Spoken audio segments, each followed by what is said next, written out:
And welcome everybody to the 19th episode, or as we have now reformatted it, episode 3 of season 2 of the Shadow Collective Star Wars podcast. And here I am with, as always, our good friends Swampgrass and Andy Beads. How's it going, guys? Hello. Hello. Going good over here. There we go. I'm back. I always do that. I'm good, man. How you guys? No, I can't complain. Really? Doing good, and just excited to do another episode here and go right at it. Yes, sir. All right. We're going at it. Yeah, doing pretty good over here. Yeah, good weekend. It's been nice weather around here, so good moods, Nice. All right, so I guess we're gonna get right into it today. I think I want to start with a little bit of exciting news. For everybody out there, we are now officially on Spotify. We are. So far we have our first 2 episodes up from what we're calling season 2, which is basically just our brand new year and starting everything out fresh and new, which is kind of awesome. So definitely give us a look there. We're gonna definitely get every episode up there as we go, and we're gonna try to keep working, try to start backlogging some of the older episodes in, and we'll see on that. I'm not sure. It's not gonna. I tried, and I don't think it's going to put them. If I put a date, it's still not going to do what it's supposed to do. Like put it back behind the other one. So I don't know if I'm going to do. I don't know if I'm going to do that. So I think we're just going to keep it on the YouTube and just be like, hey, just go check out our old episode, season 1, on YouTube, and then we'll put everything else going forward on this one. Okay, well, I mean, if that's how we got to do it, then that's how we got to do it. But it's fair. It's fair. Yeah. But either way, going forward, you'll be able to catch it on all of our platforms, whether it be YouTube, Spotify, here on Twitch, or wherever else we end up trying to go in the future. But for now, we have another option for you, and we're very happy to be able to offer it to you. And yeah, that's just really excited for it. So yeah, it's huge for the channel. Very convenient too. That being said, unfortunately, we have to really start our Star Wars news off with a little bit of sad news, as we found out on Thursday, or actually no, it was Friday. Yeah. That unfortunately, Carl Weathers, who is Grief Karga, also known as Apollo Creed, Dylan in Predator, was he Captain Carl in Toy Story. Yeah. Also, NFL linebacker for the Oakland Raiders. Yeah, there's so much about him that you don't realize. Like he was all over the place, and just a great human being. But unfortunately, he has passed away, and it's kind of sad because I mean, someone that I can honestly say, as I grew up, I mean, whether it was watching Rocky movies with my family, or some of the other movies he was in, like I said, Predator with Arnold Schwarzenegger, his own movies, his action movies. I remember he used to be in a movie called Action Jackson. That was a great movie. But yeah, just a great character and really tough loss for the community. Yeah, he was in a lot of stuff I think a lot of stuff in the 80s too, like because he wasn't one of those major big action hero stars, but he seemed like one of those, the side to the action hero. He was in a bunch of those, Predator and Apollo, Rocky, and a bunch of other stuff. But yeah, man, like it's crazy, just crazy waking up to something like that, and you're like, oh man, like another great legend gone, like. And I guess that's just how it goes, but it's still crazy. It's sad. Like, Yeah.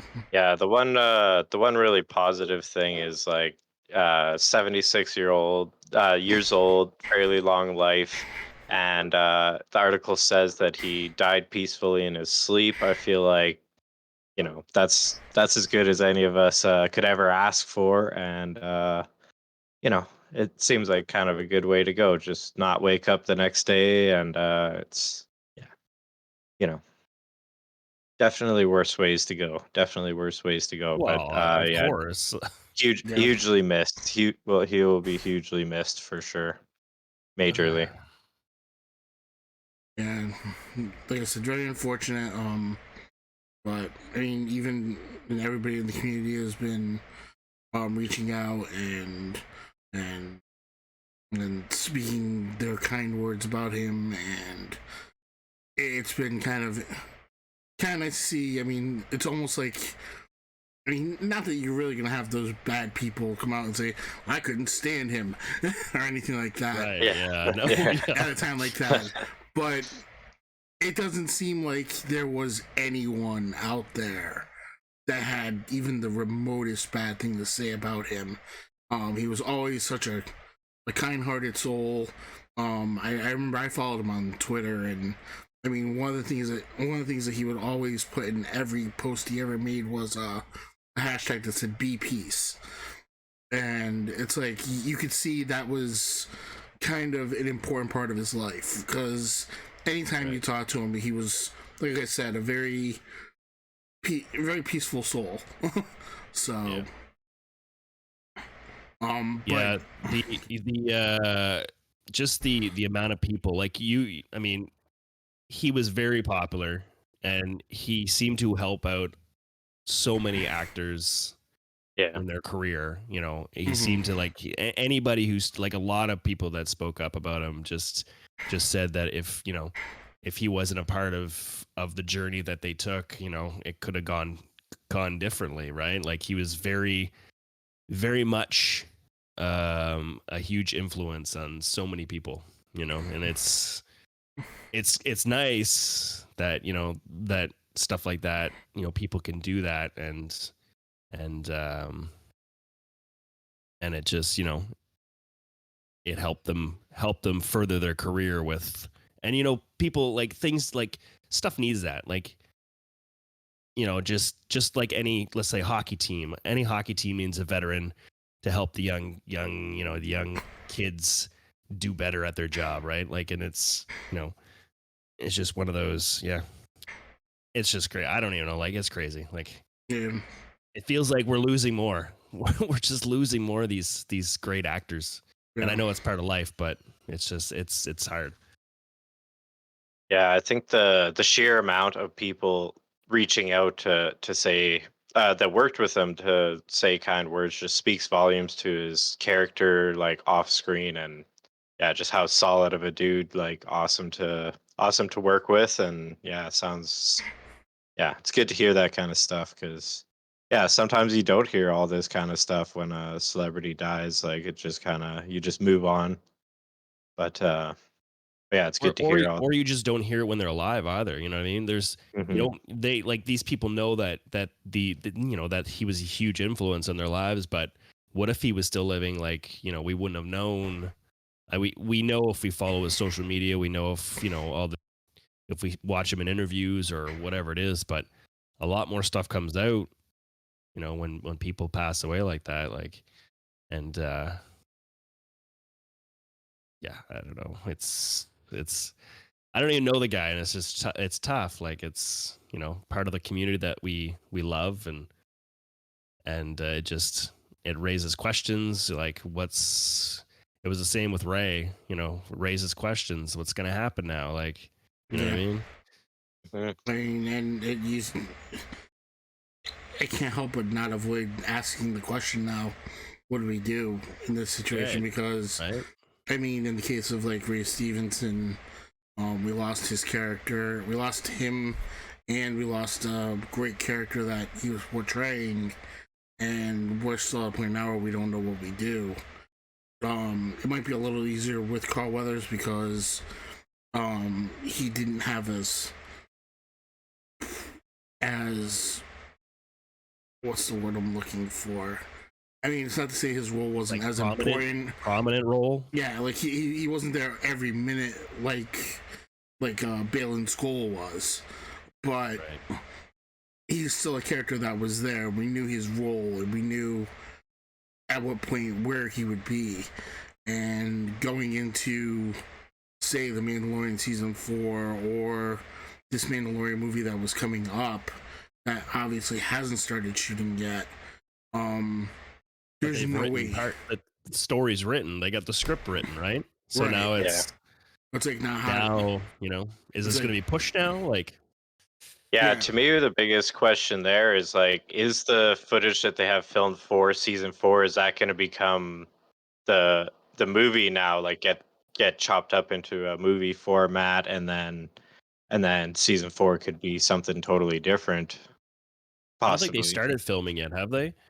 for season 4. I Yeah. thought they had. No, I thought they had. I don't think so yet. Oh, okay. I don't know. I mean, I could be wrong, but I haven't heard anything. But it's mean, true. Even if they had, I mean, who knows what they've done so far? So Yeah, that's true.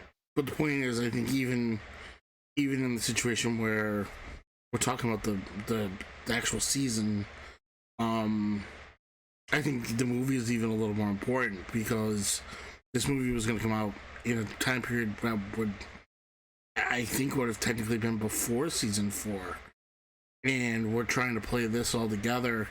And being Mandalorian and Grogu, I would be hard pressed to not see Grief Karga come up in this movie at least once. I know, right? So it's almost like where do we go from here? Do you find a way to write him off that makes it work? Do you try to bring someone in to take over his spot? I say this would be somewhat of a good segue to bring back Kara. Yeah, I mean, she takes over the magistrate, and even then, I mean, are you even able to pull that off? Because even then, there's a lot of bad blood there between those characters. It was just right off the top of my head, But no, and I understand, but yeah, it just brings it begs the question: how are they going to play this off? And it's unfortunate that we now have to ask that question. Yeah, I know, right? Yeah, I think. I think if they need the character Grief Karga, they can have it like Moff Tarkin and Princess Leia and all the other CGI characters that are already in Star Wars. Show right? of CGI, like it's just, you know what I mean? It's And but again, that's provided. Hopefully it is just like, that's provided. Honestly, I think there's a lot they could do with the story as far as like having that as an impactful thing that happens. Maybe there's like some kind of invasion on Navarro, and then when he dies, Mando gets really mad, and then he has to go on this vengeance mission, something like that. I mean, that's it sounds like that's something that they could do. Like it's not. Yeah. It is possible. What's his name? Davy Jones. Davy Jones could be the guy coming invading. He's already mad about Davy Jones. Yeah. They killed him off already. Oh, did they? No, I thought they just like his pirate ship went down. Yeah, that's what I mean. Like they blew up his ship, but I don't think we know that he died per se. And you know how it goes in Star Wars. You don't have a dead body. I guess so, yeah. That's true. And I think they were close to a planet when that happened too, so it is possible. It's he's kicking around. On Navarro. Mad as a hornet. Was that on Navarro? I think it was after they left Navarro, wasn't it? That they encountered the ship. Well, with yeah, it was wherever they ended up. But I thought that was Navarro. I don't know. I don't think so. Because I mean, wasn't the Mandalorians? They were there on Navarro as well. They had a little outskirt out Yeah, Yeah. out in the desert somewheres, or yeah. I want to say the even pirates then, came in. even then, the Din's home at the end of season 3 was also on Navarro, if I remember correctly. Right, it is. Yeah, yeah. Mhm. So, yeah. I mean, But yeah, I'm saying when they knocked down the ship, I don't think it was like there, was it? no, they were at Navarro when that battle happened. That happened on Oh. Navarro, yeah. Yeah, Oh, that's what. yeah. Yeah. So, but yeah, again, yeah, I'm not sure. I don't really have much more I feel like I can add to that, but it is unfortunate, and unfortunately, just- rest in peace to. Man, like it's just a blow. Like losing Ray, and then we lost Carl, and like if I don't know, I feel if we lose Harrison or Mark, I'm gonna like lose it. Like I swear, you know, it's Well, oh man. I mean, I know you know, people are getting older, and you know, it's just the way of life. But man, oh man, Yeah. it just Father sucks. Time It is sucks, creeping man. up. It sucks. Like it definitely sucks. I mean, it's just that's the way. It's the world. I mean, you never know. You I just hear never ya. know. I hear you. I know. But I mean, that being said, like I said, we all learn to move on. We all learn to get on with whatever it is we're doing, and then we adapt. But moving on, I think at the end of the day, I think I don't know what else to say. Because it's just not. It's tough. Like it's like it's sad to see him go, especially like I said, someone that character a actor that was there through your whole life, and you saw the different people he played and entertained you through your life, and now to see him gone, it's like it does hurt a little bit, but Yep. but yeah, rest in peace, Carl Weathers. Definitely rest in peace. All right, moving along. Let's go to our next story.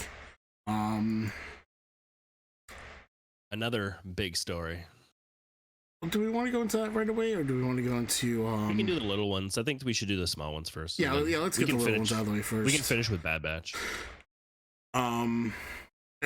They were talking to Wes Chatham, who plays the character Captain Enoch, who is basically the first officer to Grand Admiral Thrawn right now in the Ahsoka series, and moving forward, going into whatever other series he's going to be in, whether it be the next Mandalorian season, the next Ahsoka season, whatever movies are going to come along. I don't know if he'll have a part in the Mandalorian and Grogu. That might be interesting if there's a part there. But we'll see where that goes. But they were asking him about getting cast for Ahsoka, the future of his character. I would hope that there is a future for his character, because we've seen a few characters where you thought there were going to be so much more and they got wasted, and I don't like seeing that happen. I could go on a rant about that, but I'm going to try to avoid that today. But he went on and he was talking about the character and his uniform, and he was quoted saying, "When I saw the Captain EAC uniform for the first time, it reminded me of Excalibur, and I remember having a conversation with Dave Filoni, and he was excited that I picked up that detail." And it's kind of cool because I think that was one of the first things that I picked up on when I saw that helmet and it has the face on it instead of the standard stormtrooper face. And it was like, Armor. well, yeah, I was like, who is this guy? What is that all about? And it's a little unfortunate we didn't get to see a little bit more of it in this first Ahsoka season, but I have a feeling we'll see more of it as time goes on, and I'm excited to see where they're going to go with this guy. So I hope so. I hope they bring him back. You know what I mean? Like, you don't introduce a character like that and not do anything about it. But you know, we've been wrong before. But I mean, yeah, like I said, man, I would say that like for me, the first like when I saw him, it reminded me of the movie 300. Yeah. Like what's his Xerxes or whatever his name was? Yeah, the Persian Persians. god. yeah. The Persians. Yeah. Yeah. Yeah, one thing I really like from this article is there's a part where it talks about how they were very secretive about what the role is and all that kind of stuff. But Star Wars, yeah. yeah, he went out to check it out, but he's like, he told his team, he's like, listen, don't expect me to be a tough negotiator because as soon as I see a stormtrooper, I'm in. Like, that's it. So yeah, I think we can all relate to that. Yeah, I don't care what you pay me. Just as soon as I see that, I'm in. I'm in. Yeah, I would work for lunch, like working on a Star Wars set. I would work for lunch. Like I don't care. Give me a couple bagels. I'm good to go. You give me breakfast and lunch and supper. I'm good. Put me whatever in Star Wars. Yeah, I mean, I'm thinking about that. I was looking at, I'm looking at those lines myself, and I'm like, wow, I could sit there, and it's like time to go negotiate the contract, and all they'd have to do is like sit there and say, "Oh, see this little lightsaber right here that you get to use? You can take it home with you. I'm in." Follow me. Yeah. Follow me. Okay. Walking out like I won the lottery or something. Yeah. But yeah, it's always good to hear when actors involved in the Star Wars are very excited about it because we're excited about it too. So I like hearing that. Yeah. But even at the end, as we're saying that we hope that he has a role. The one thing that Chapman did say is, I think the potential of this character is exciting. There are some vague hints, but there has to be a reason that this character is here.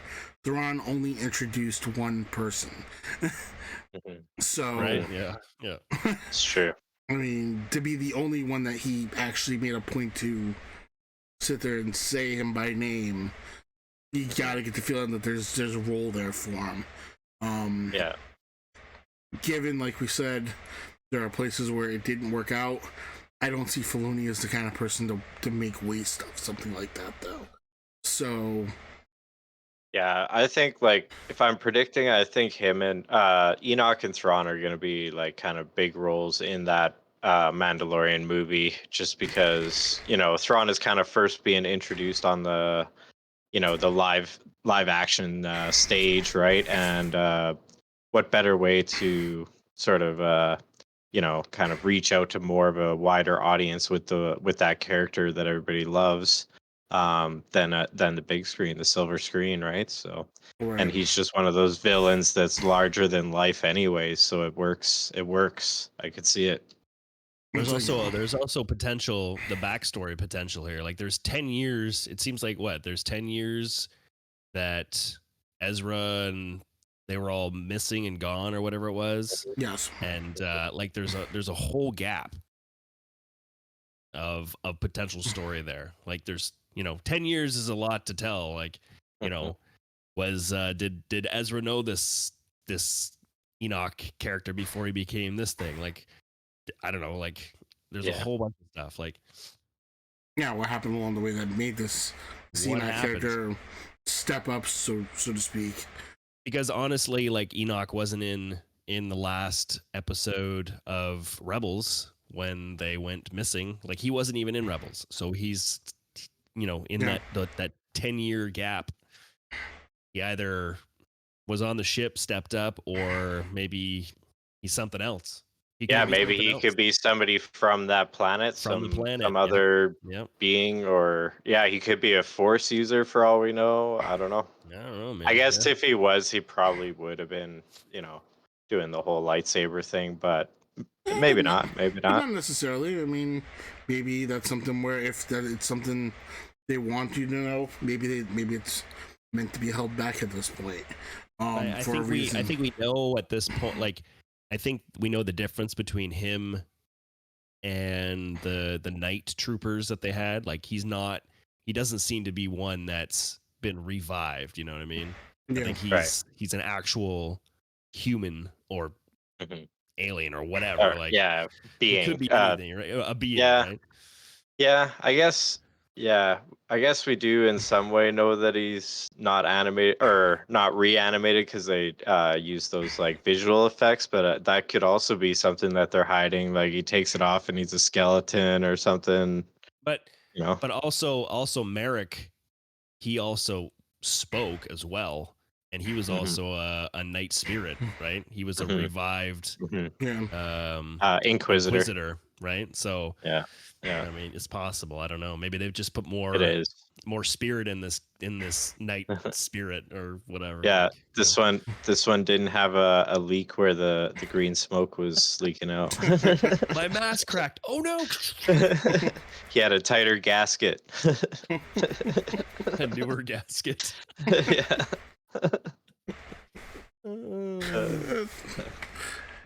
Yeah. Okay, so let's move on to the next story here.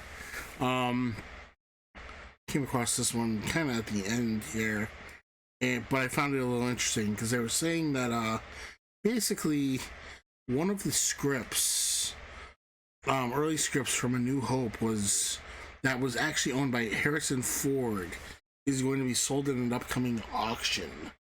And it was kind of, the reason I found it interesting is because there's a little bit more to the story. Usually,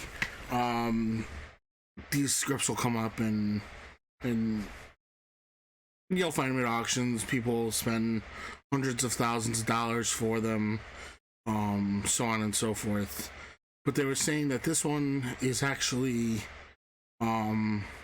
was it from the fourth draft of the original Star Wars, and it wasn't even named Star Wars at that point. It was still titled "The Adventures of Luke Starkiller," as taken from the Journal of the Wills.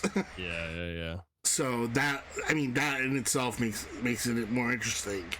Yeah, it's pretty significant as far as the history of it. At that point, they said there was also some stuff that was found in the script.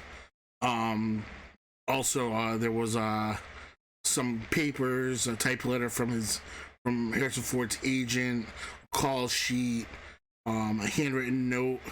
That was a reminder for Harrison Ford to meet with a production manager for the movie. And it's just kind of cool to see all those things come up.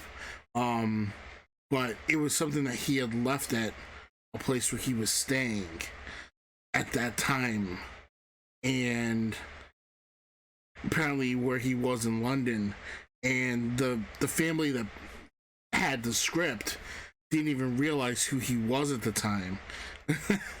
And they were sitting there and they were, let's go back to where I found it.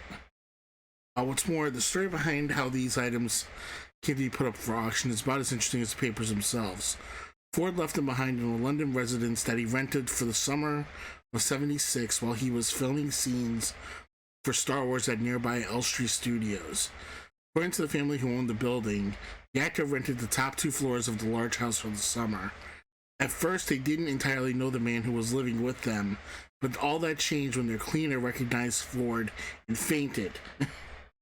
As the production continued, they received visits from Mark Hamill and Carrie Fisher as well.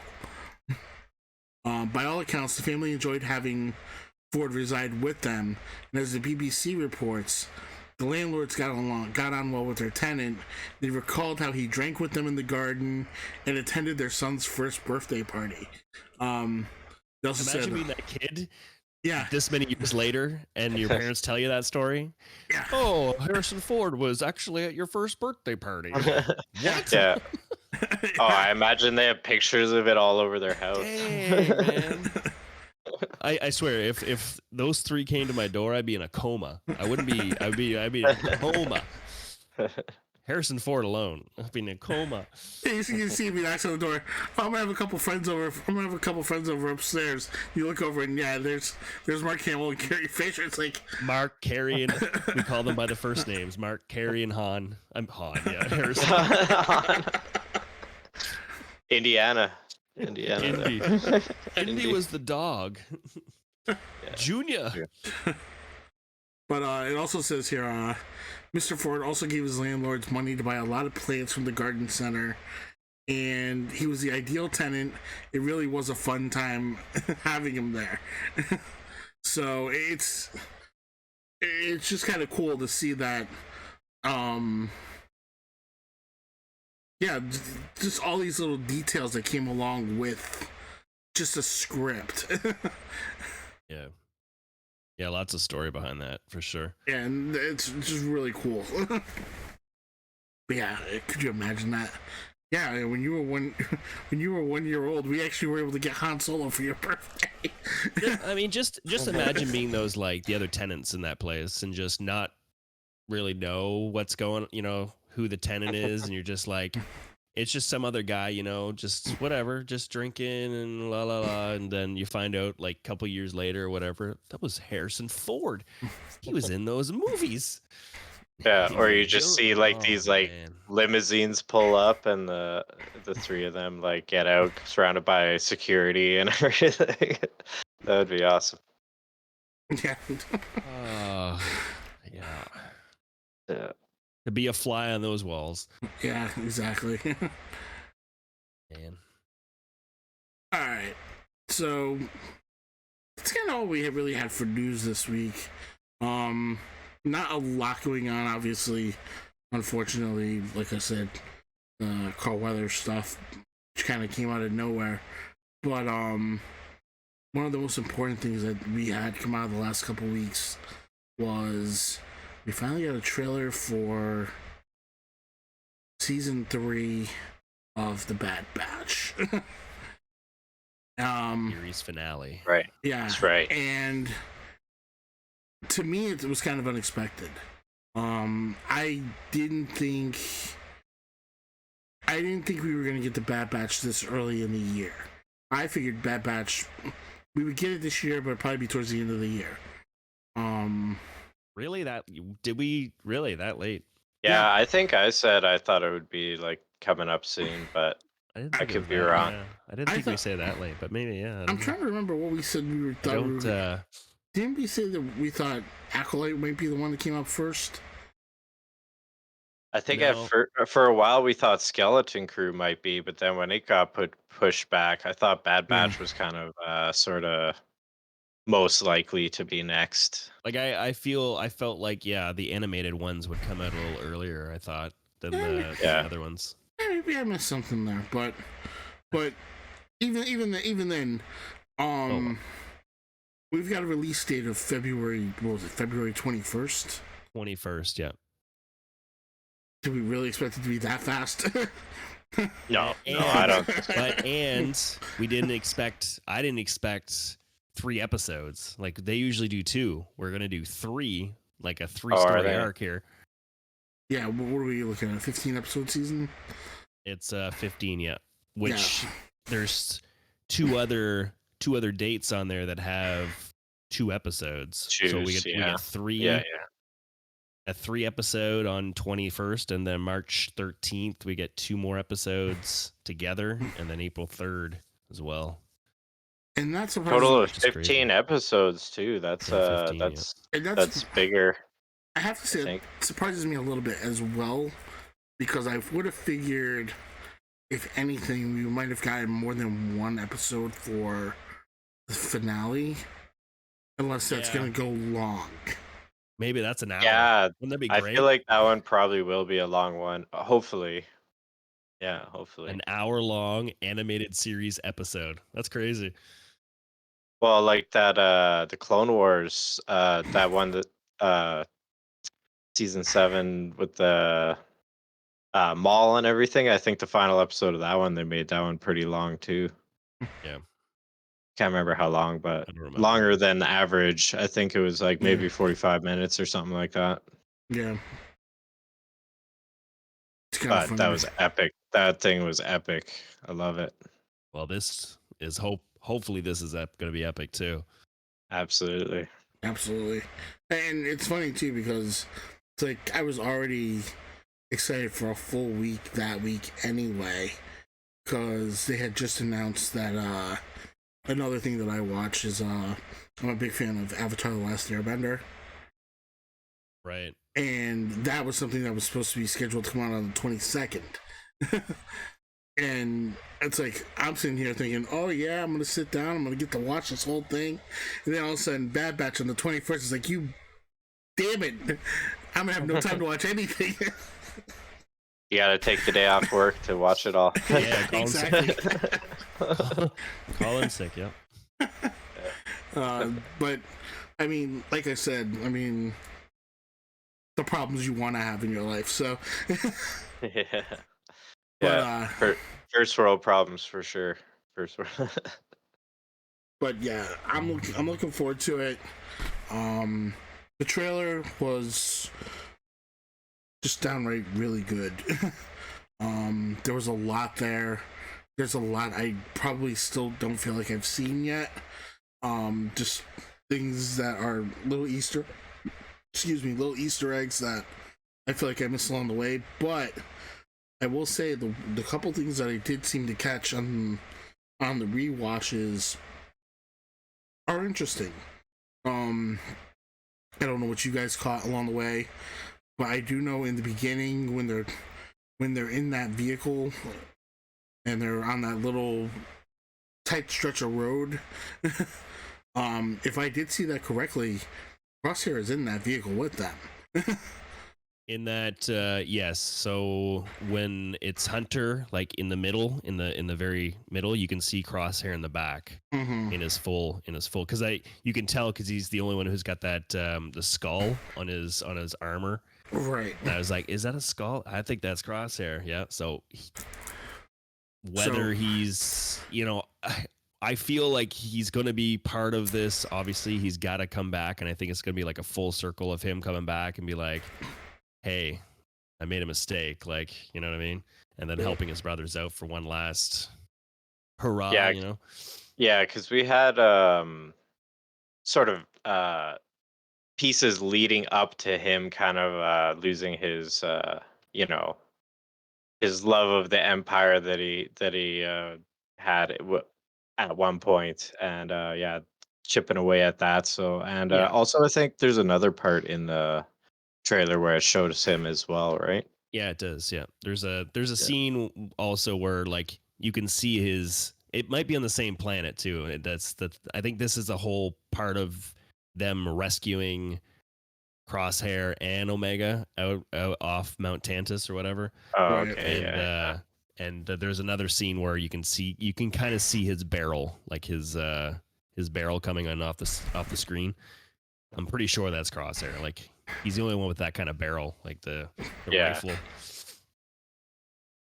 I mean, I will say the one thing that got me there, though, in the beginning, and just in the beginning of that trailer alone, was, like I said, just seeing Crosshair there and seeing them saying, we have the character that's played by, I can't think of her name right now, the comedian, Yeah, Wanda Sykes. Wanda Sykes. Yeah, I can never get Oh, her yeah, name. yeah. But Yeah. She's back. Yeah, she's back. Yeah. and I like that she's back. I mean, I think she was a pretty decent character. Well, she was an integral part of the last half of that second season too, right? Because she started having Yeah. feelings for I want to say Echo again, but it's Tech. Tech. But yeah, she had feelings, and he didn't really, because they weren't built for that, so Right. he wasn't kind of. But anyways, yeah. But So it makes sense that she's back for sure. But I mean, sitting there and looking at it, and like kind of saying this is almost like saying you guys kind of not necessarily this mission isn't really going as planned. I mean, I get a feeling that this was a rescue attempt for Omega, and maybe they got Crosshair, but they weren't able to get Omega. Yeah, that could be, and then they'll have to do, another mission to try to, yeah. Well, there's a scene like that same scene where she pulls up the ship, like she backs up the ship where they're on top of that. What's the big thing that they're driving there? What's that called? I can't remember. It's been in a couple scenes in Star Wars. But anyways, they're on top of it and they're jumping onto the ship, and in one scene or one frame you see, I'm guessing it's got to be oh my gosh, what's the bigger guy's name there? Wrecker. But I didn't forget. He had somebody on his shoulders, and he was jumping onto that platform, right? So I wonder yeah, that's right. If that's Omega, or if it's, it could be somebody else. Like, I don't know. Like, and I didn't even notice someone on the shoulders. Maybe it's Crosshair. Maybe he was knocked out. I don't know. That's possible. Maybe. Maybe it's yeah, could be. Maybe it's a Jawa. I don't know. Like, could be anybody. But I mean, even then, it's like, even through the trailer, as you hear them talking, and they're saying, she's been there a long time. We haven't given up on her. You can even see in some of the scenes she does look a little bit older. Her hair's growing. Yeah. Yeah. So, I mean, as we go through, time is definitely passing. But it's still kind of weird, right? Because she's older than them, right? So she must have some sort of decelerated aging thing going on, right? Well, no, I think she's just has her regular.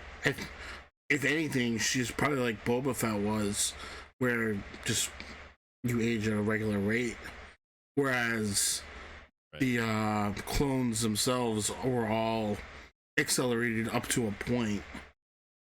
Yeah. Oh, yeah. She was born before them, but they were all at a regular. Pushed. Yeah. Right. Yeah, that makes sense. Yeah. But yeah, no, it has been over the last, whenever this trailer came out, a lot of people have speculated or whatever. Like, there's either it's months have gone by, or even as far as a year has gone by since she was captured. And I can see that. What's that? I can see that. Yeah, like that. Just like her hair's growing a little bit longer. Like, I don't know. She seems to be. She's different. She's not a. It doesn't seem like she's a prisoner, but she is. She's being experimented on, kind of, but not. Like, she's in a different uniform than when you see Crosshair coming in. Like, she's in a different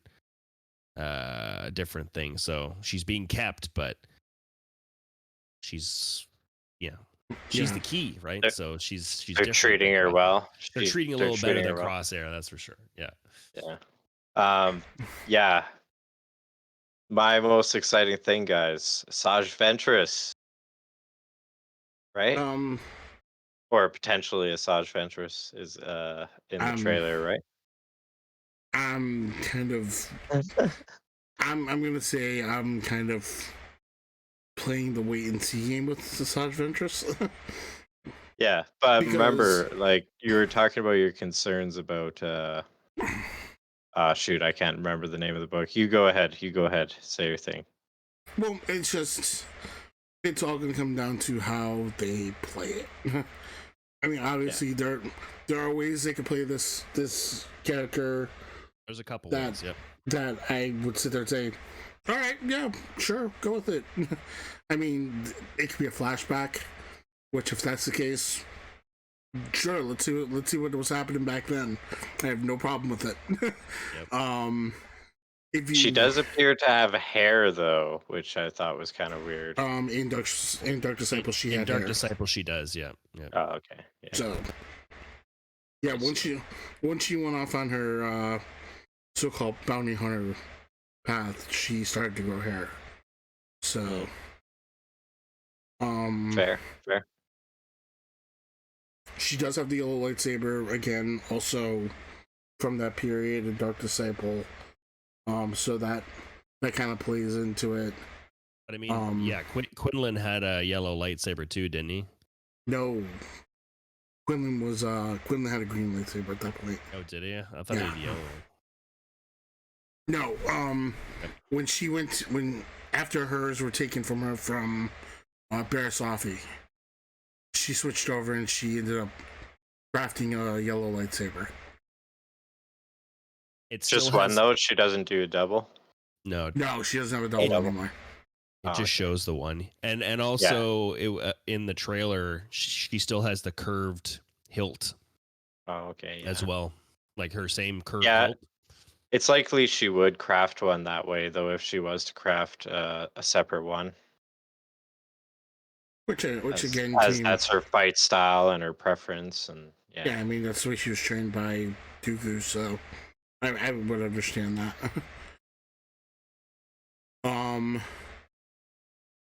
If you want to play into the whole Night Sister resurrection thing, I mean, she was buried on Dathomir.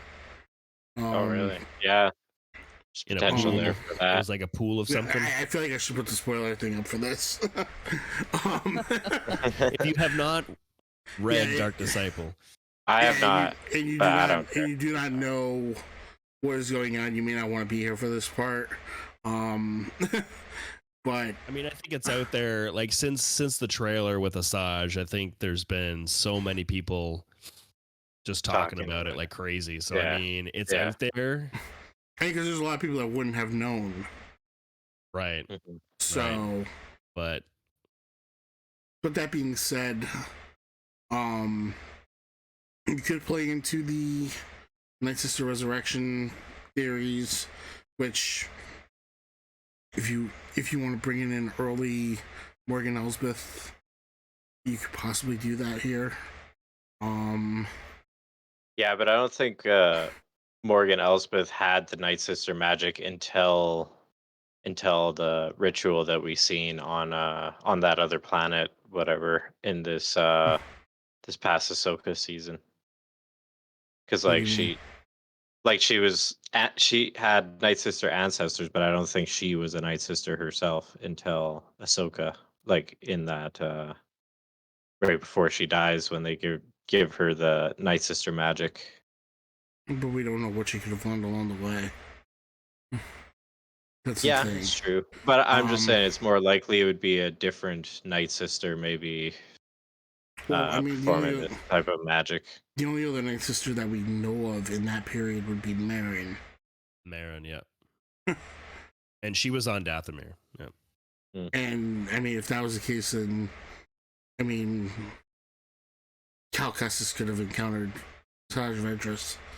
I don't see Marin as the one that brought her back. If anyone would have brought her back to begin with. But again, provided they want to go down that path. Right. I don't necessarily like it, but I can understand. But if they're gonna play it like she never died, Dooku didn't kill her, or she was never buried, none of this, and just poof, here I am. Yeah, I got a problem with it. Well, because now you're recounting stories. But it's already been said it's not going to interfere with what happened in Dark Disciple already. Which so there is some positive to that. No, right? and that's why I said it all comes down to how it's played off. I mean, like I said, I trust Dave Filoni to not sit there and mess with that. So I'm not. Even though he hates books. Yeah. But yeah, I don't see him messing with the story of that story. And like, if they've already come out and said it, then I don't think that's the path. Like, she didn't live after that. Well, I mean, like, unless it's the Night Sister resurrection thing, and that's the only thing that could keep her, keep her story going after that. But again, like, I still feel like it feels more like a flashback, but. And there's also the whole thing of, like, this is the one I don't like, the whole clone thing, because there's this, they're like, oh, Ventress, this is a clone Ventress. I'm like, that wouldn't be a clone Ventress. It wouldn't make any sense. Like, Well, Palpatine didn't like that Dooku had Ventress as a on a leash or as an apprentice, or you know what I mean, like. Yeah. And not Well, he just didn't like that she got powerful enough to be a threat, right? That's no, kinda he didn't care for Ventress the at way. all. He didn't care for her at all. Like, She was just in Palpatine's eyes, she was a waste of time. So I don't see that. I don't see her being a clone at all. Yeah, and What if it was somebody's that's like a world that wouldn't make sense. yeah. But the flashback thing I can see. Like, it seems more of a flashback thing. But I don't know.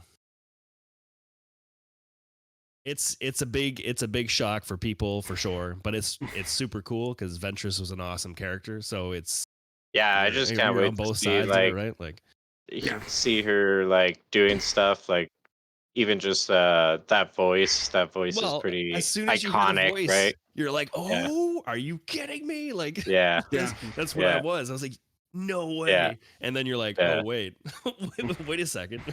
Yeah, wait, this doesn't work. Hold on. Oh, hold on. So you're like, okay. Yeah. But it was cool. That's for sure. And I'll be right back, guys. Yeah, okay.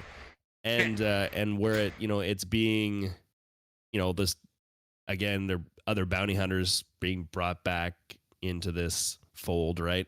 Mm-hmm. It just seems like it's, because she was a bounty hunter, and then the other bounty hunters are coming back in the fold. Maybe there's a thing going on, or maybe this was before she. Well, I don't know. Did she look that way? Did she look that way before she met Quinlan? Yes. Okay. So I mean, it could have been in that gap between Clone Wars and.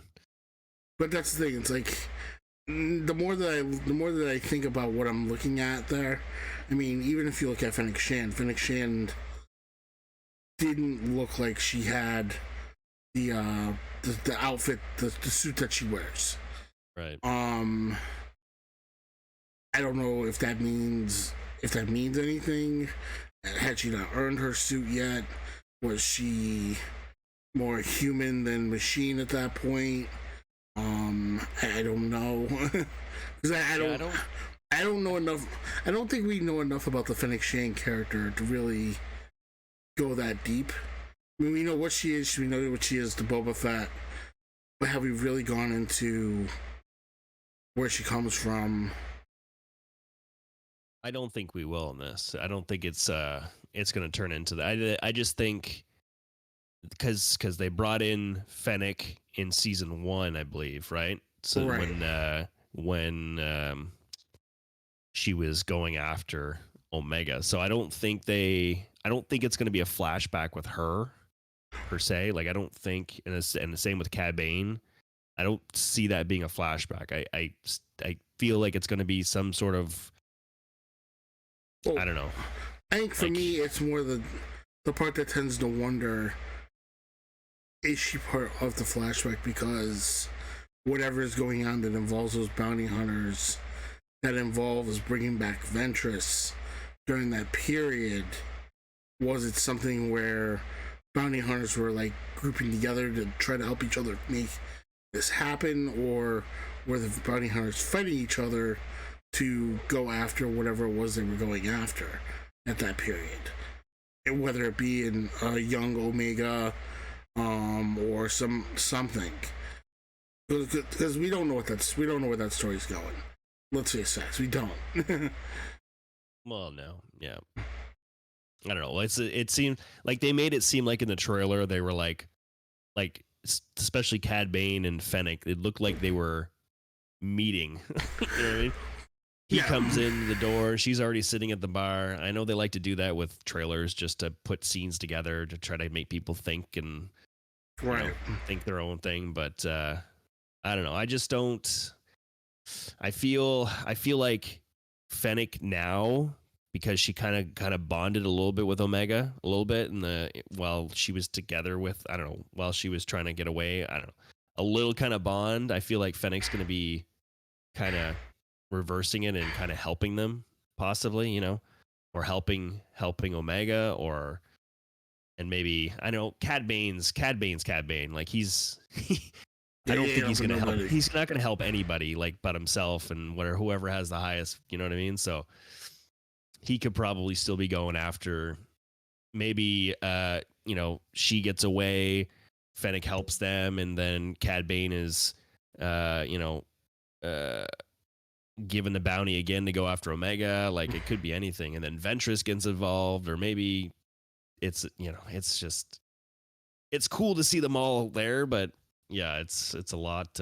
You're like, wow, what's going on?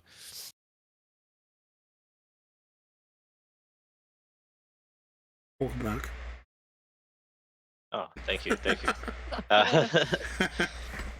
You got it, did you? I did. Got my stuff. All right. The appearance of all the characters, it is a little bit confusing. So yeah, it'll be cool to see how they put this all together. Definitely exciting though to see all of them. I mean, another thing from the trailer that I noticed was Palpatine. Much voiced by Ian McDermott again. Absolutely, you could tell. Nobody else. Yeah, nobody else. Like it's like you can even tell the differences when Sam Witwer voices the Emperor. It's just not the same. Oh yeah, of course. And his is good. It's still not the same. Yeah, well, Sam does a really good job at a lot of voices, but yeah, there's nothing but the original, or nothing better than the original, right? So yeah, but I don't know. Lego Star Wars one is pretty good. Oh, shit.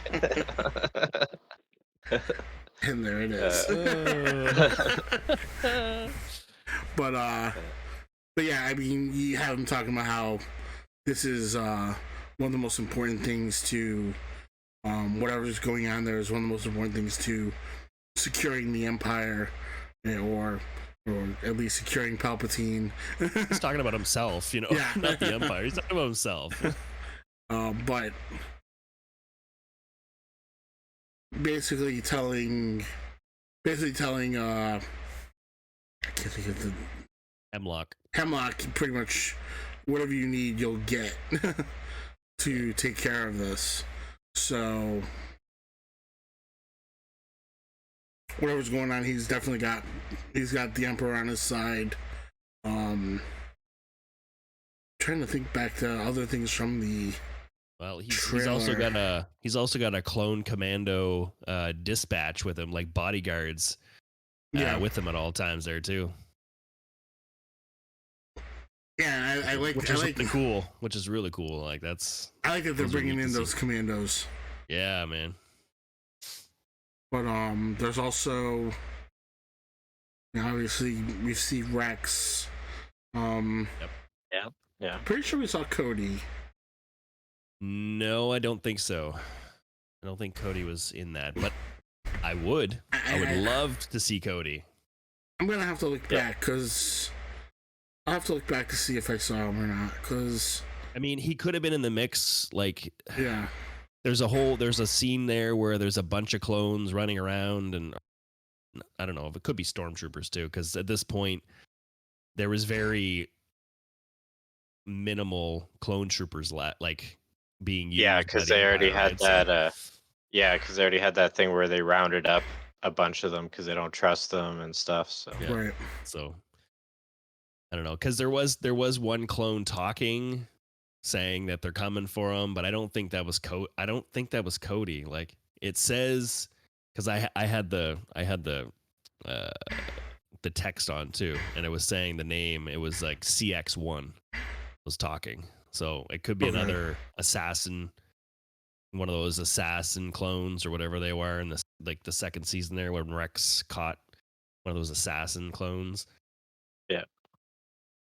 I don't think Cody, or maybe Cody might have turned into an assassin. I don't know. Like they have to finish the story. It's not like there's going to be a finish of the story somewhere is there, unless he's part of the team that Rex finally rounds up. I don't know. Like Yeah, that could be too. that'd be cool, but I don't see that happening. Right. I think Cody actually meets his demise or something. I just hope they don't. I hope they don't write it off as like, oh, Cody was part of those ones that they just disposed of and That whatnot. they got rid of. I really hope they don't do that. Like Yeah. because that episode when he came back with Crosshairs, everybody was like, oh, it was such a good episode, Oh, that was a good one. Yeah, I don't see especially them since doing that, especially since knowing where he ended up as a Legends character, where he was just basically a bitter clone commander, in the Empire. yeah. To seeing them trying to do something with his character, whether it be trying to redeem him, so to speak, or whatever, that plays into a more interesting storyline for me. I hope that they really do something good with this character at the end. Yep. Whether he lives through it or not. But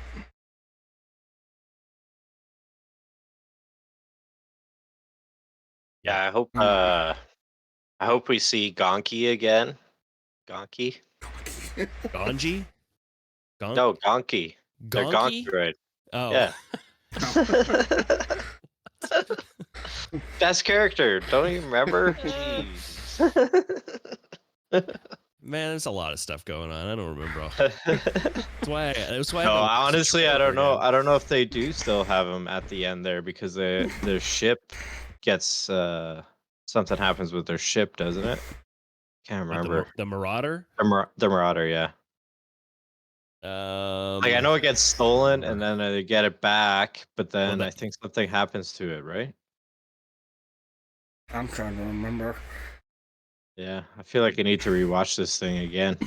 Well, I mean, I at least want to try to rewatch, or at least the ending. The important episodes going into going into this final season, which have what 2.5 weeks to do it now. Yeah, I like rewatching at least the ending, so at least we remember like just where it left off and what happened. What are some of the events leading into the finale? Right. Because I mean, at least it's like I feel like we're at a point where it's like going over the trailer, but I'm trying to like pick little parts of the trailer. But I'm just not seeing it at the moment. Wow. And our next episode is gonna have to be kind of a preview of what's coming. Right. All right. So, sounds good. So something else that I picked out, I guess I wrote a couple things down. So Commander Wolf. You see Commander Wolf? Was Wolf there? He was. Yep. Okay. Yep. Which Wolf are we talking about? The one that's like with Rex when they're old? And Gregor, yeah. Gregor okay. Wolf and yeah. So nice. they're I feel like the story or try to get him to the because he's still part of the Empire thing, right? And yeah, now that you say that, I think I did see. Yeah, it was a quick scene. Like, it was a very quick. Like it was when they were at the end when they're like just throwing scenes at you at the end. I think. Yeah, that little montage kind of thing. He was there. Yeah, standing in front of a bunch of stormtroopers. Yeah. Okay, So that's nice that they're actually gonna bridge that gap, which is cool. Yeah, I was wondering if like Wolf and Gregor would be like, because they, they had pretty funny characters too in But Rebels there. So where's has Gregor come up yet? I can't I don't think remember. so. I don't think Yeah. so. Not in yeah, Bad I haven't Batch, seen. Yeah. So hope but maybe yeah, he shows up too. Hopefully. yeah, that'd be cool. That'd be cool. Because I mean, if this is a finale, they got to bridge it somehow, right? Unless they're gonna Yeah, do it yeah, somewhere else, but they gotta at least mention his name or something. Like, yeah. I Where think else it'd do be you do cool it? if that's something that happens near the end where they take over. That big crawler thing that we eventually see them on. That'd be kind of cool. yeah. Well, I mean, at this point too, Like sort of settle down. because Rex, in the trailer, like Rex, he seems to be different from the first two seasons too, right? Of Bad Batch, because the first two seasons is like, yeah, we gotta fight the Empire. We gotta fight the Empire. We're gonna get back, blah blah blah. And then this one, he's just like, he's totally like, I'm done. Like he's not, and I guess like he doesn't have his like the pauldron that he used to have Oh yeah, as well. Okay. It looks like he's just been defeated. He's done. Because at this point too, like if they're saying that it's like it's a year later and all this stuff. I mean, maybe he's lost more brothers. Like, because I mean, by the end of season 2, it seemed like he was gathering, a bunch of the clones that wanted to go up against the Empire to get back and yeah, all this stuff. And it seems at this point he probably lost more of them trying to battle the Empire, and he's just like, I don't want to lose any more brothers. I'm done. Yada yada. And maybe Gregor was a part of that right now. Maybe he's there already. Maybe we don't have yeah. to like That could be. wait, I guess. But Yeah, yeah, um, yeah. Because we know at some point, yeah, he resigns to, kind of give up on fighting the Empire. Because that's kind of as we see him in Rebels, right? He's like, that fight is useless, yeah, So yeah, could be time for that. I think it's possible that though he is still trying to fight them, and then maybe through the events of what we see in this season, maybe he kind of gives up. Maybe. yeah. Or maybe then again that's what leads him to go in, and they end up being on that side planet. Which I can't remember what the name of the planet was when they were found in Rebels. And Oh yeah. I can't remember the name, but it was like kind of desert planet with the big worm things that they're right, hunting. Yeah. right, and they go there to get away, and then next thing you know, Sokotano basically says, "I need you to find this guy if we're going to get through," and basically they gave him a reason to come back.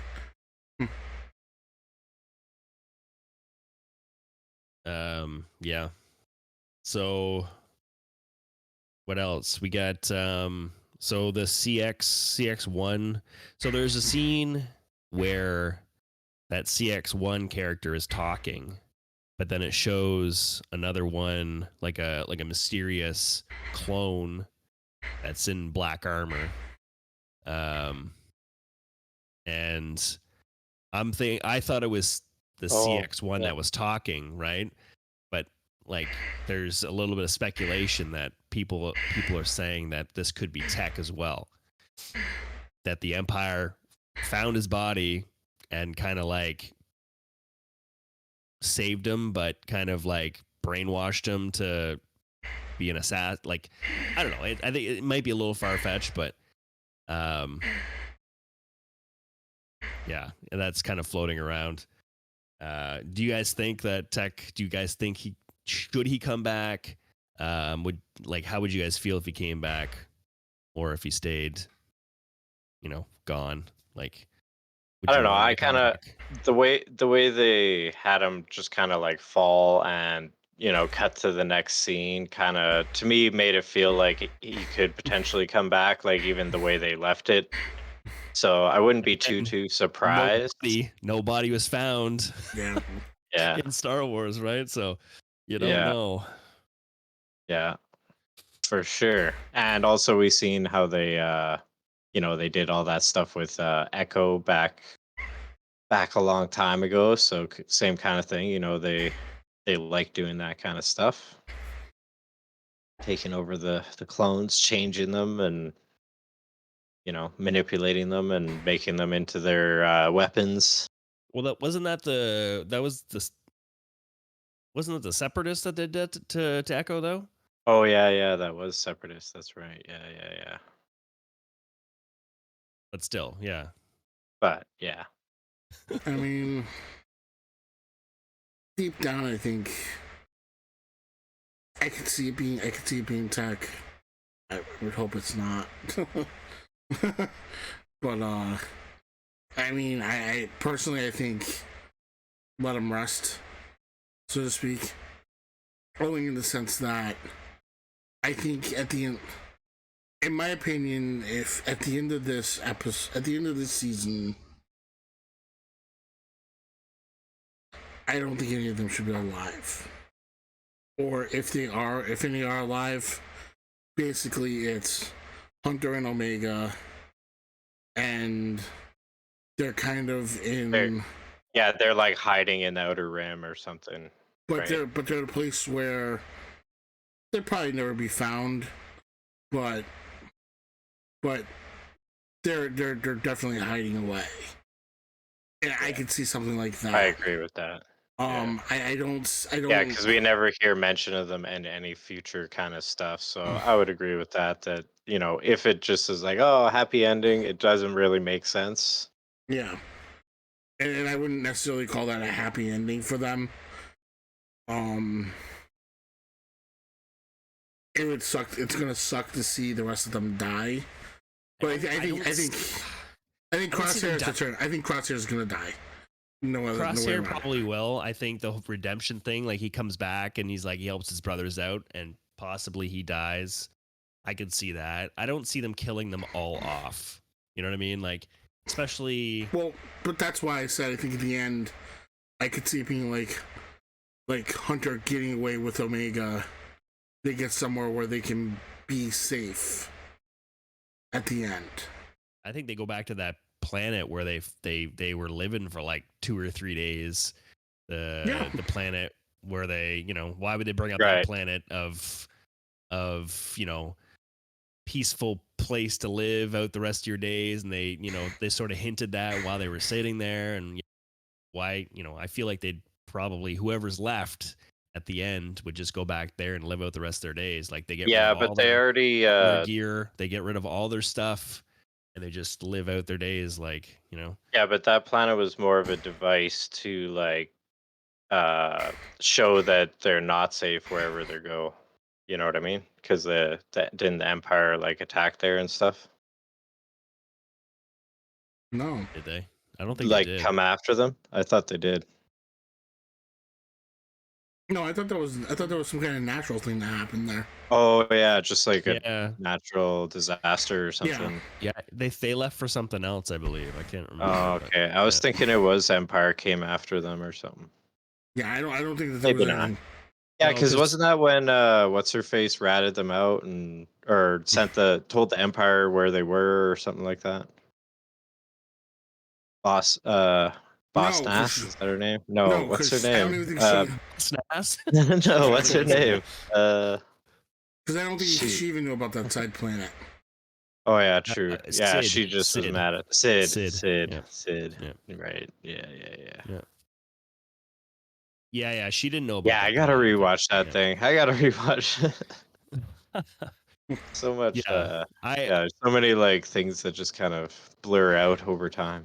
I don't know. I feel like that's what's gonna happen at the end of it. Like I don't know. Like I know we lost Tech in the second season, and I just don't see them like killing everybody. And again, like your whole Hunter and Omega, I think definitely Omega probably lives and she becomes something else. Hunter probably either that or he sacrificed himself for Omega.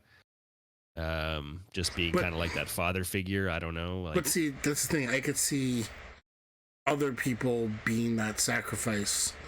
Like, I can see Wrecker being that sacrifice on a way. Yeah, I was gonna Wrecker, say a yeah, guy like but- Wrecker, like living a Or even peaceful life Echo, is like- kind of weird because he's like, this big imposing warrior dude. So like, even if he wanted to live a peaceful life, He the probably warrior couldn't. life probably wouldn't leave him alone.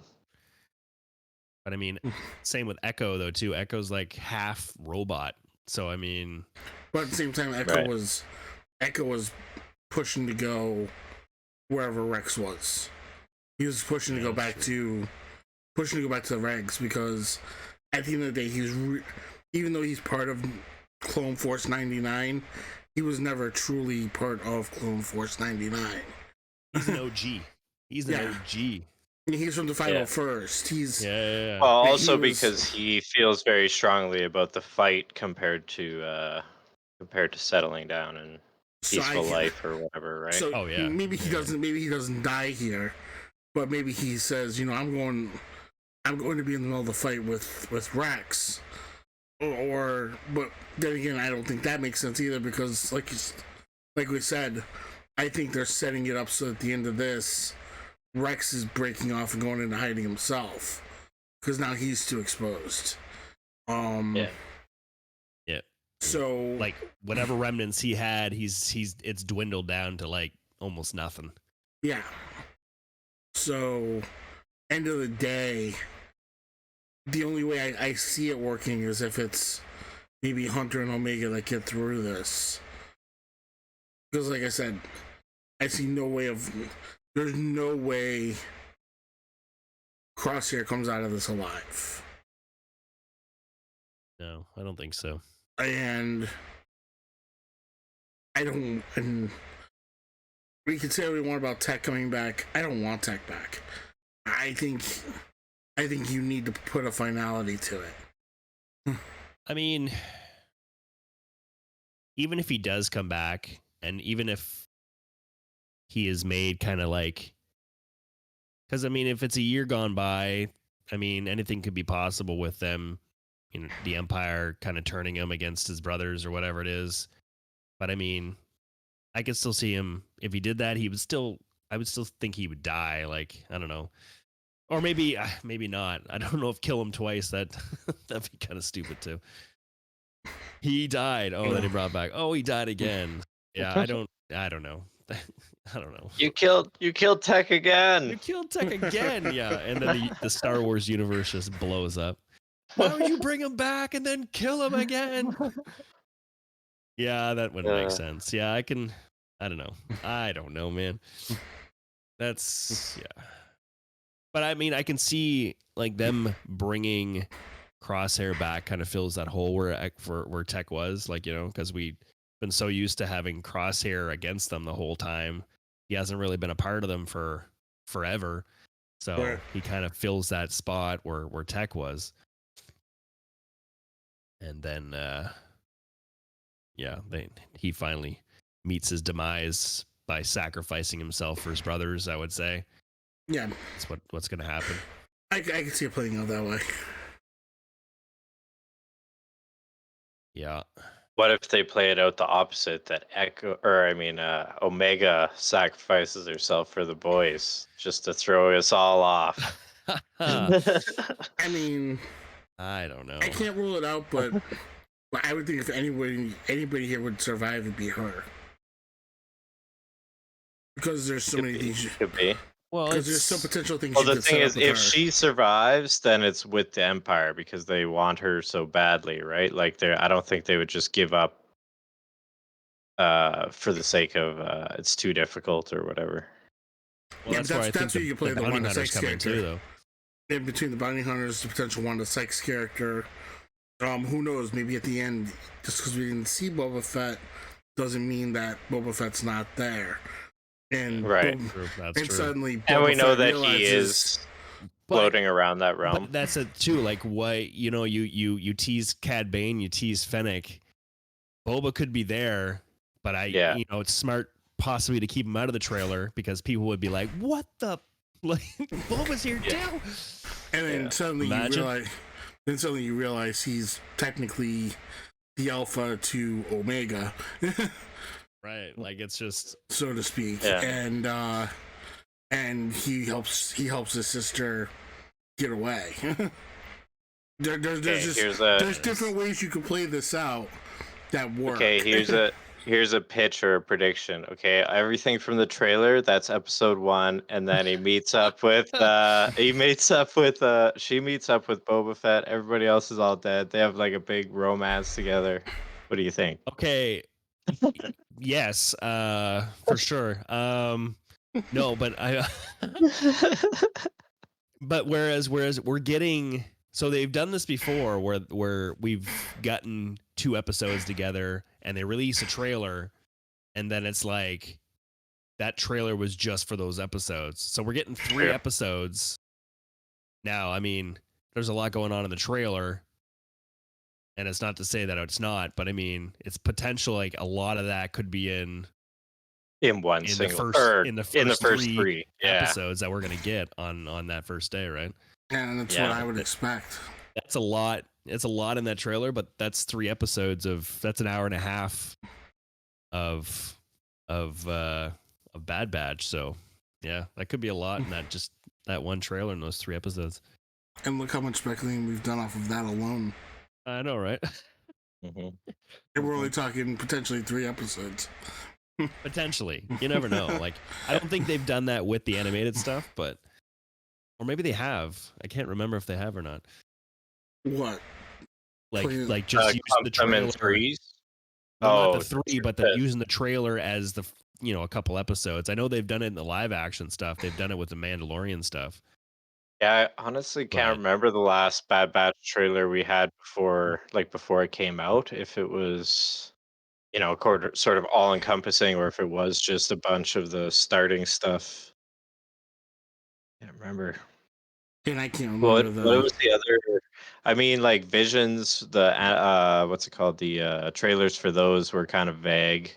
And yeah, what else? What else is animated from Yeah, recent? If I'm thinking back to Rebels, I can't tell I can't think of for Rebels, sure I have whether no or not. idea. Oh, Rebels, they had all kinds of like commercials all over Disney XD, so that could be like all kinds of like Yeah, some but of it when was clips when from he did the shows, some of it was trailers, all kinds of stuff. when he did So this is a season trailer, this is the mid-season trailer. Well, yeah. that's what I mean. Like, And it was never like where I can't remember where they were covering everything from throughout that period, from the beginning of the season to the mid-season, or to the end of the season. It always felt like it was the stuff that you were initially going to watch in the first couple episodes. I remember there being a commercial for Rebels that was on TV that had Darth Vader, and I was like, oh, but that's about And it. that was the first episode. That Oh, was actually it? not Yeah. only was that the first episode, it was either the first or second episode, and it was literally the first 10 minutes of the episode. Do you remember the first time they encountered Vader?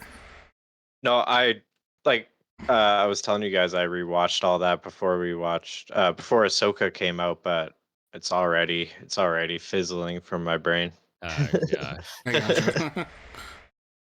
I remember some of the stuff near the end of Rebels, but Yeah, that's more recent for me too. I just finished it as well, but yeah. not just, but that's the last series that I watched. But I remember Still bad. that's one of the things I still remember was early in season 2. It definitely wasn't the first episode, but I think it was the second episode. And right away they already sensed the cold, and right away it's like, yeah, we're not beating him. Let's get out of here. Yeah, I remember them encountering him, and then there was some kind of thing where they like drop a walker on him or something like that to get away, and then he kind of throws it off or whatever. But I feel like it wasn't episode 1 because it was episode 2. I feel like episode 1 was like, they kind of have that encounter with Ezra where he steals their shipment, and then he comes with them in space, and then that whole thing. I don't know if it's like Vader right away. Yeah, Vader was second season. Oh, okay, second season. Oh, okay, Yeah. yeah. Gotcha. But even like I said, we're talking second season. It was like the second episode of the second season, Yeah. and yeah, like I said, I mean, they dropped a walker on him. All this happened in the first 10 minutes of the episode, and it was like everybody's excited to see Vader going around, but yeah, it was done quick. That was it. Yeah. I keep having flashbacks to where in Ahsoka where Sabine asks about Anakin's, or no, it wasn't Sabine. Somebody asked about like Anakin's master, and then her Yang's just like intense. Such a You good mean scene. Ahsoka's master? Yeah. Yeah, Ahsoka's Because master. they're Yeah, talking yeah. about. Yeah, he was talking about Anakin. Who was it that was asking though? I It can't was remember. it was Sabine asking Hugh Oh Yang, yeah, it was Sabine. but Yeah. and then yeah, Hugh Yang Uh, was like intense. yeah. I don't know. I just keep having a flashback to that scene. It was really awesome. Yeah, that's not It's a wrong great way either. to describe him. Yeah. Especially because he knows too about Vader and but yeah, that was one thing I remember thinking was kind of weird too. Or no, because it was Hera. It was Hera that was asking. Because I was like, wait a sec, Hera has had an encounter with Vader, so if if he knew that, he could have been like, oh, remember Darth Vader? Yeah. Yeah, but I mean, even then, when people ask, when he was able to talk about Anakin Skywalker, so Yeah. Yeah, but I'm saying like when Hera asked him about Ahsoka's master, he could have been like, yeah, Darth Vader that you met. yeah, well, I guess. Yeah, but anyways. All right, so I think we've covered quite a bit. There was And something else though. huh? There's something else. Oh, there was actually I pulled up the episode names. Okay. Because they released all the names for the episodes as well. And there's like a few of them that stick out, like let's see here.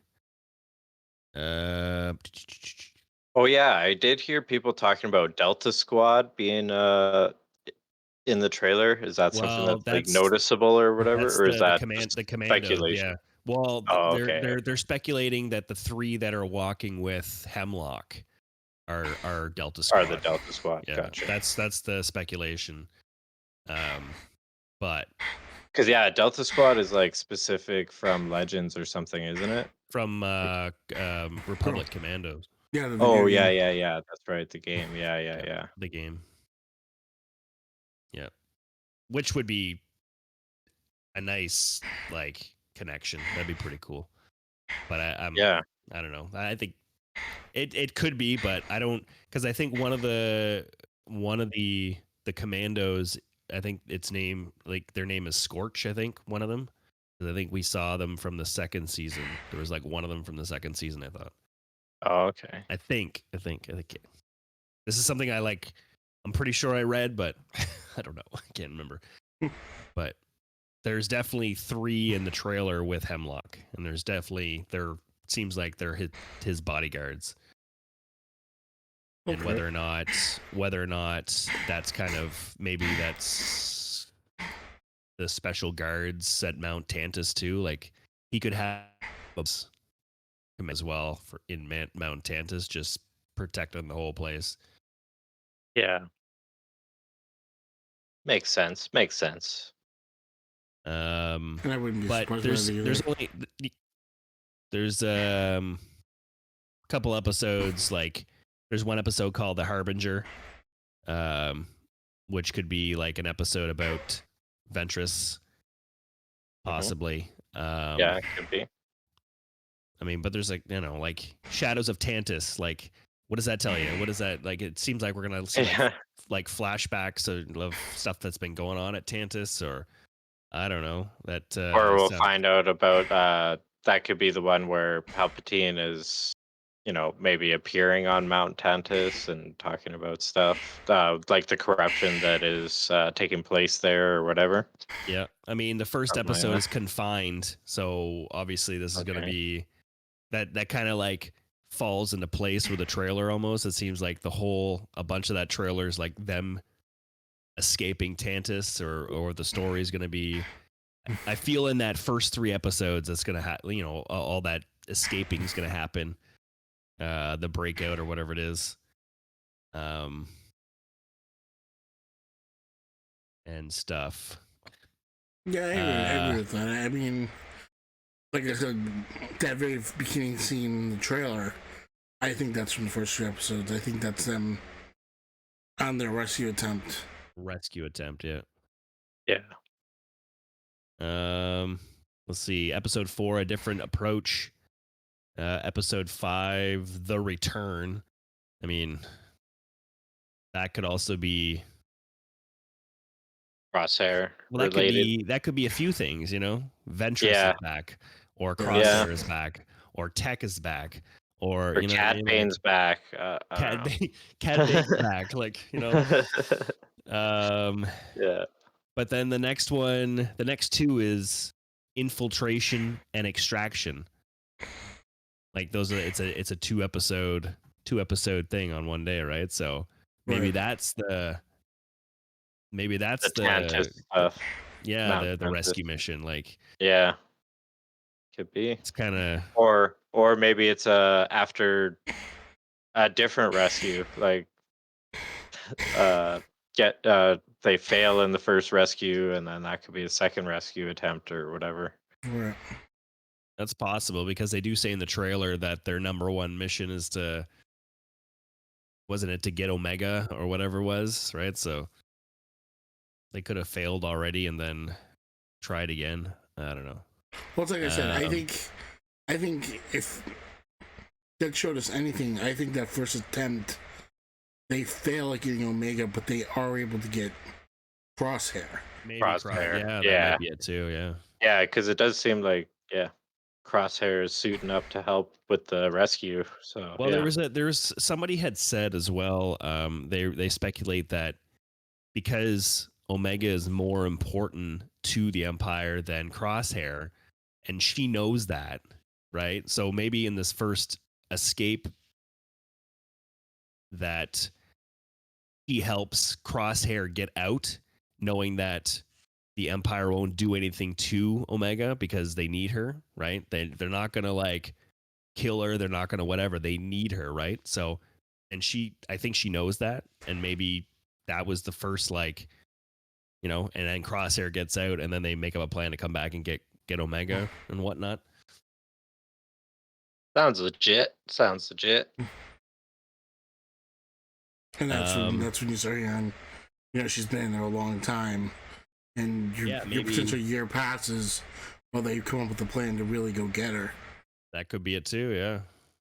Maybe Crosshair's with them for a year after that. Like, who knows? Like, all right. Episode 8, Bad Territory.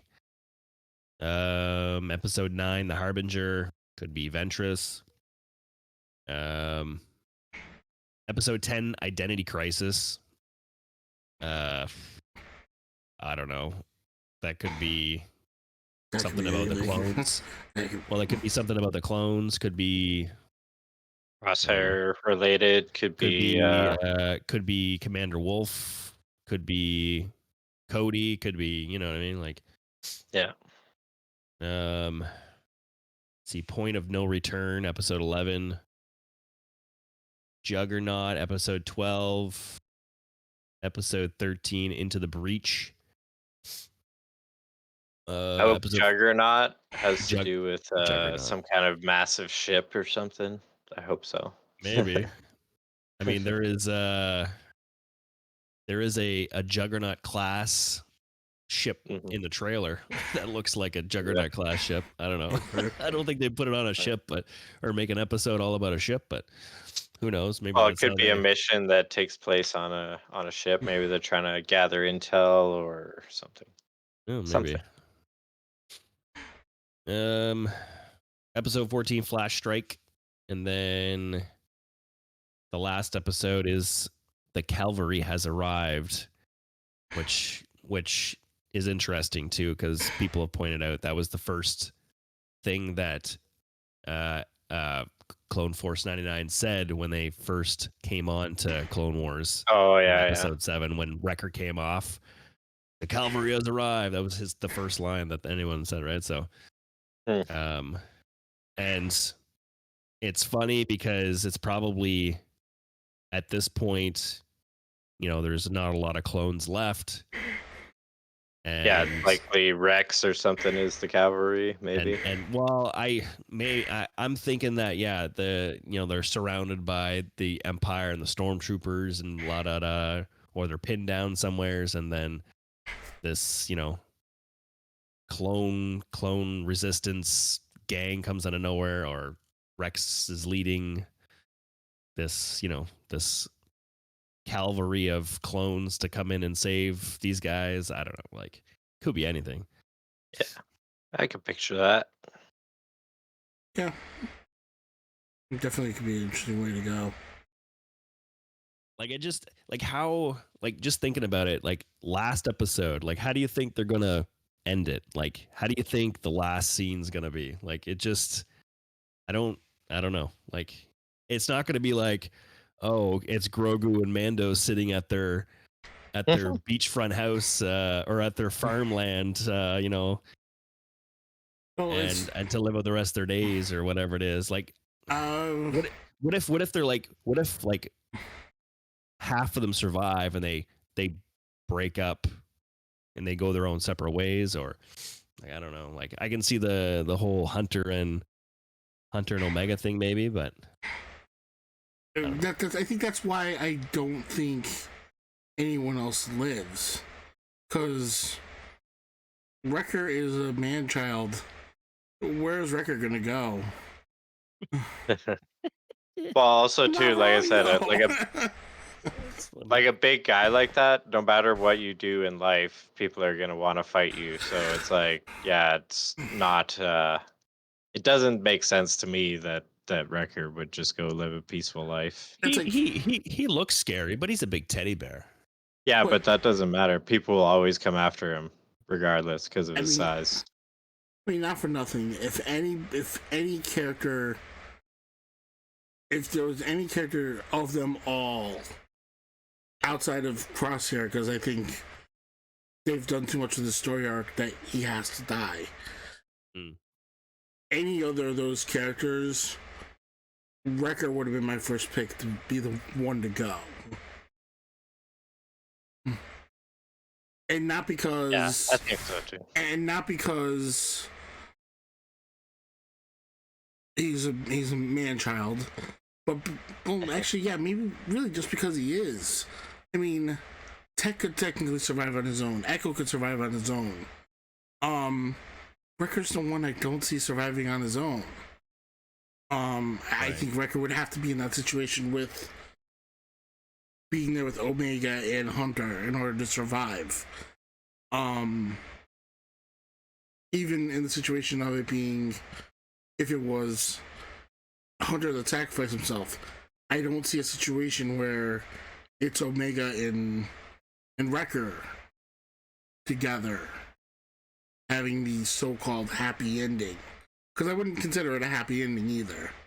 I mean, they might have that ending where they're on the beach, they're in a place where they're quote unquote safe, but I don't call it quote unquote happy.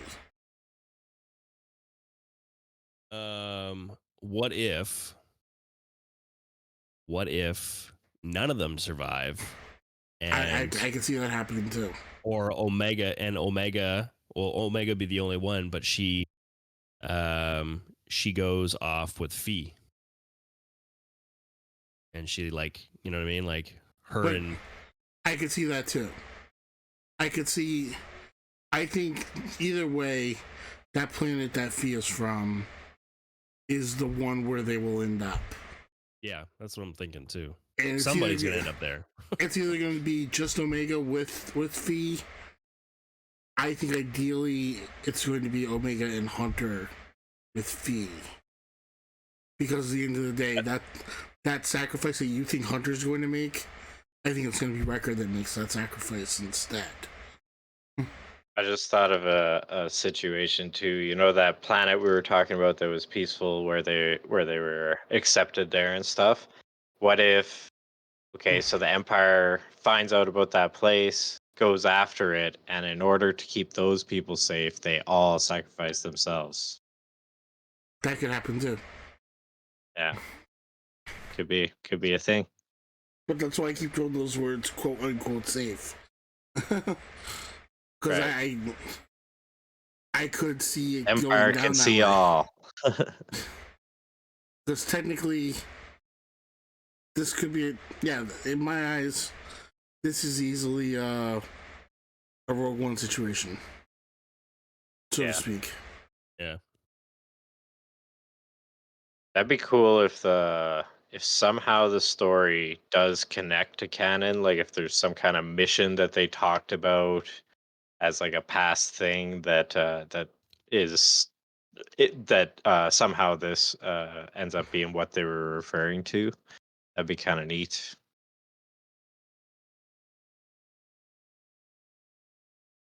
Lots of potential there. Yeah. Yeah. Yeah. So, yeah, like I said, I just can't see a situation where this walks away with a happy ending of any sort. Maybe a breathe a sigh of relief ending, no happy ending. Right.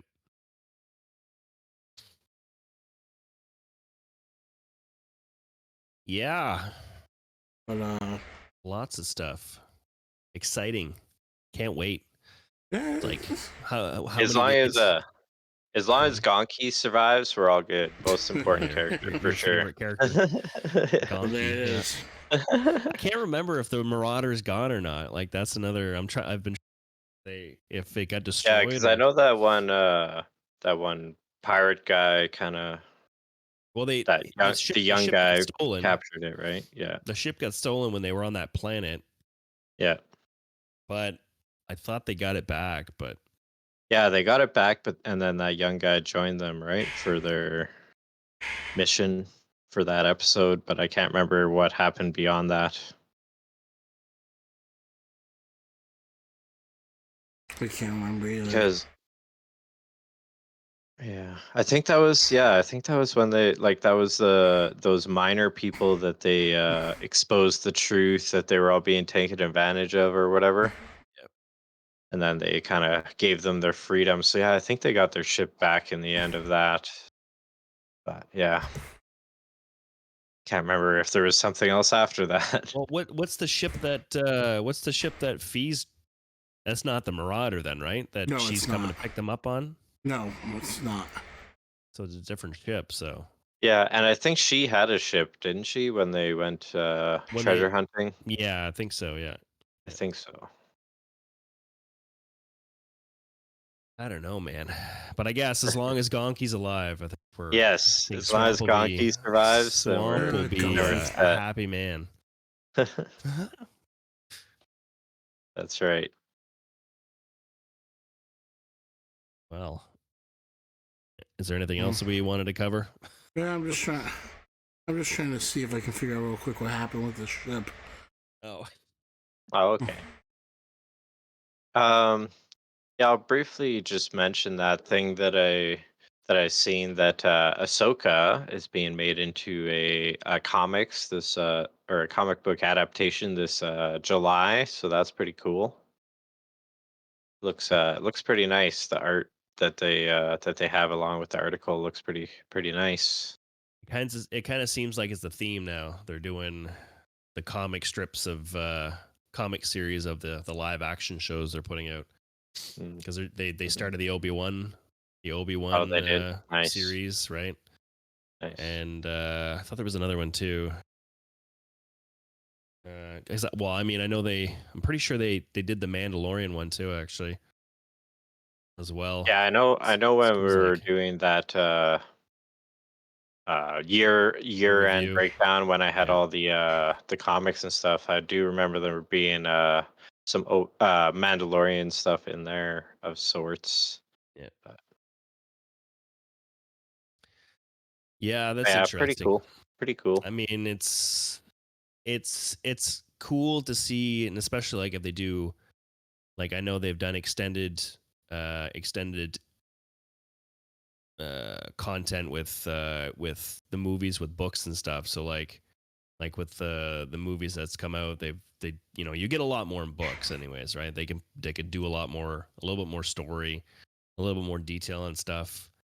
So it's nice when they, especially you get like cool, really well done art that comes along with it. Mhm. And with comics, you can get different variant covers Oh yeah, um, that's right. and That's stuff right. as well. So it's really cool. And another thing, like along with that, I had read in there as well that we're gonna get in the Darth Vader series that's going on right now. They're gonna put out a variant cover with Balin and Shin on the cover, Oh yeah, and yeah. it's gonna be labeled like Master and Apprentice, I think, during that. Mm, So nice. there could be like a little story.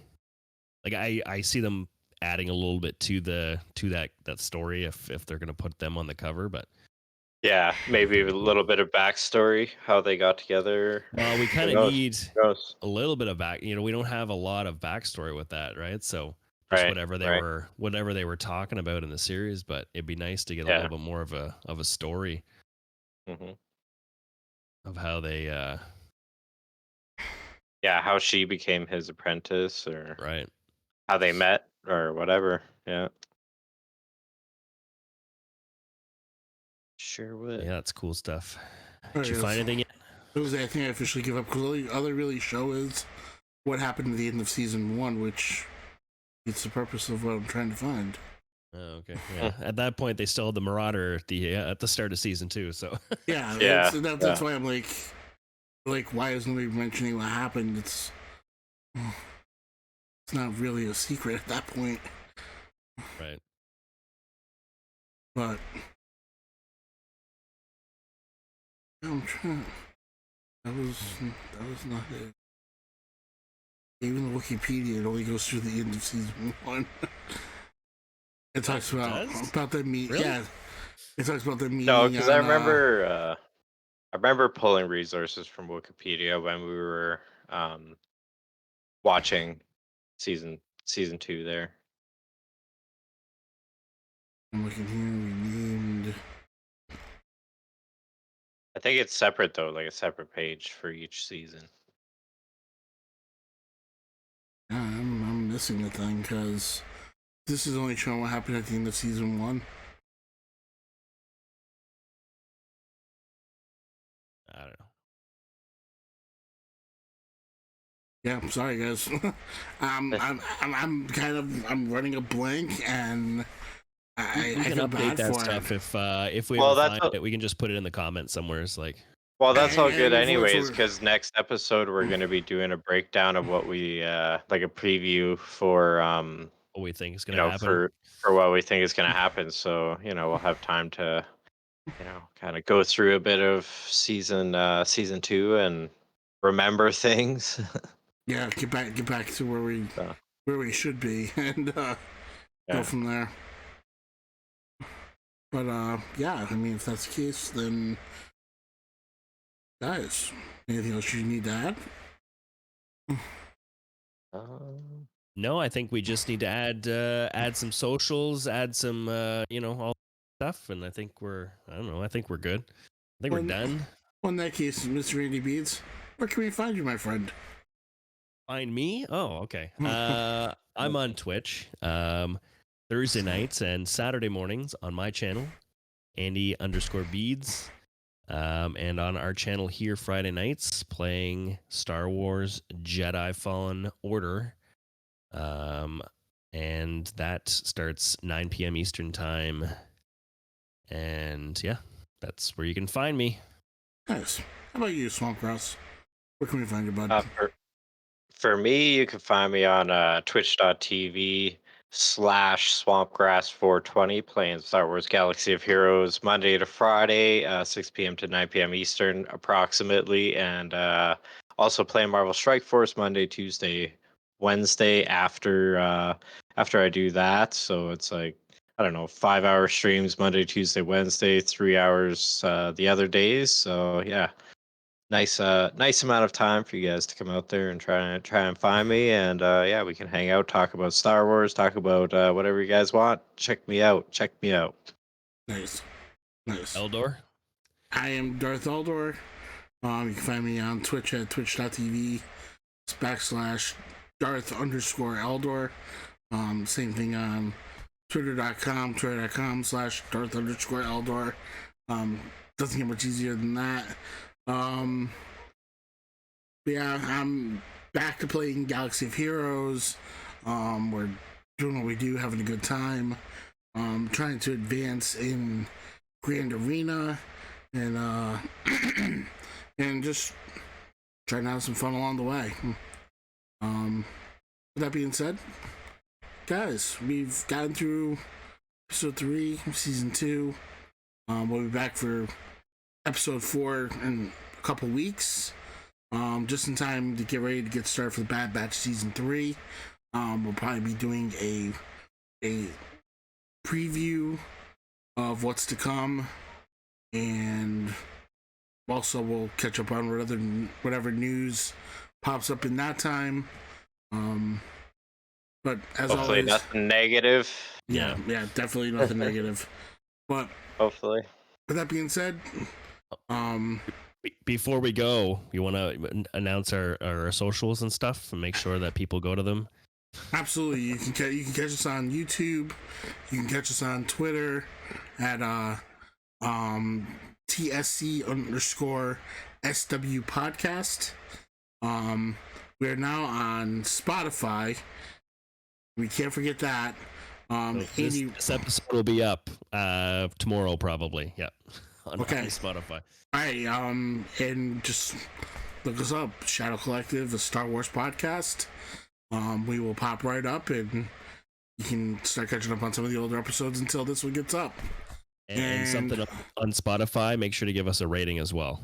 There's a rating system, I think, on Spotify for each episode, so you guys can get on there and make sure to rate us, because it kind of puts us in a, you know what I mean? In a rating system. Anyways, it's a rating system. It kind of puts us in the mix with the podcast. So, but all right. That being said, guys, thank you for joining us as always. We're always happy to do this, and we will see you next time. Until then, may the Force be with you.